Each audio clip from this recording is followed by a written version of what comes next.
Hi, today I'm predicting HUAWEI Nova 10 and I'll show you how to turn on always on display feature on this device.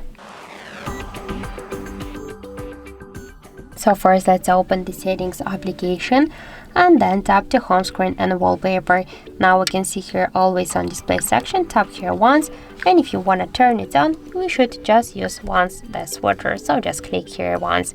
And also we can switch here the display mode option. We can use it all day by scheduled, so we can set here start and the end time, and just we can use it here just by tap to show on the lock screen.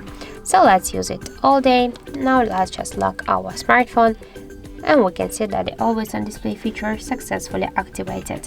So that's it. Thank you for watching, and if you find this video helpful, don't forget to leave a like, comment and to subscribe our channel.